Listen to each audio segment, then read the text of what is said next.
அனைவருக்கும் வணக்கம்.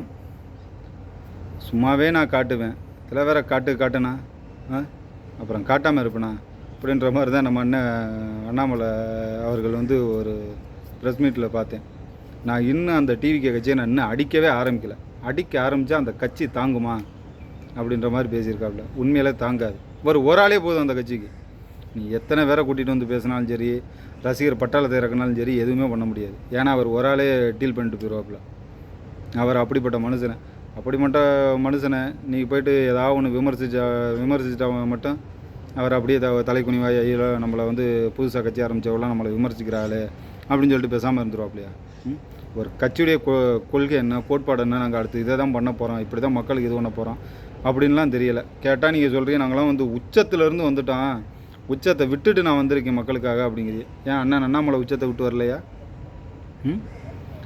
ஒரு மாநிலம் விட்டு மாநிலம் போய் அங்கே பேரும் புகழோட இருந்துட்டு ஒரு பேரை அவர் பேரை அப்படியே க்ளீனாக வச்சுட்டு அப்படியே ஒரு தூய அரசியல் பண்ணிக்கிட்டு இருக்காப்புல இன்றைக்கி மக்களுக்காக.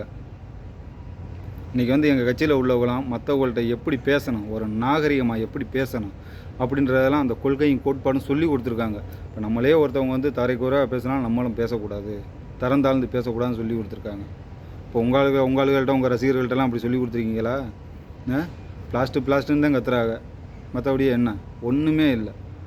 இப்போ நீங்கள் அரசியலில் ஒரு 20 வருஷமாக இருக்கிறீங்கன்னு வச்சுக்கிறோங்க. நீங்கள் இன்னும் ஒரு நடிகராக தான் இருக்கிறீங்க. இன்னும் நீங்கள் முழு மனசாக நீங்கள் தவறெல்லாம் நினைக்க வேணாம்.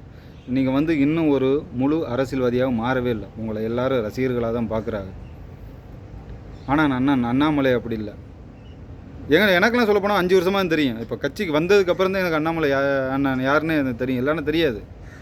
அவர் அதுக்கப்புறம் தான் அவர் ஒரு உயர் அதிகாரியாக நம்ம தமிழ்நாட்டிலேருந்து போயிட்டு இன்னொரு மாநிலத்தில் ஒரு உயர் அதிகாரியாக இருந்துட்டு அங்கே ஒரு நல்ல பேர் வாங்கி இன்றைக்கி இங்கே ஒரு தூய் அரசியல் பண்ணிக்கிருக்காப்புல. இன்றைக்கி இருக்கிற முக்கால்வாசி இளைஞர்கள் பட்டாளம் பூரா அவங்க கூட தான். உங்களுக்கு ரசிகர்கள் மட்டும்தான். ஆனால் இவருக்கு ஒரு மனம் கவர்ந்த இப்போ 2 பேரையும் எடுத்துக்கிட்டோம்னா, விஜய் அண்ணனா அண்ணாமலை அண்ணனான்னு எடுத்துக்கிட்டா அண்ணாமலை அண்ணன் தான் கை போகும் அதிகமாக. ஏன்னா அவர் ஒரு நடிப்பில் சிறந்த ஆக்டர்.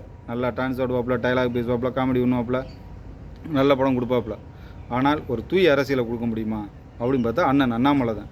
அதுக்கு சரியான அண்ணாமலை தான். அவரெல்லாம் இன்றைக்கி நீங்கள் போயிட்டு ஏதோ ட்வீட் போட்டு இந்த அள்ளு சிலுகளை விட்டு திட்டுனா அவரெல்லாம் தாங்குவார் பிள்ளையா? அவர் சும்மாவே உங்கள் டைலாக்லேயே சொல்லுவோம், சும்மாவே காட்டுன்னு காட்டுவாப்பில். அப்புறம் அவரெல்லாம் இறங்கி அடித்தா என்ன ஆகும்? ஓகே, பார்த்துக்குறோம். நன்றி, வணக்கம்.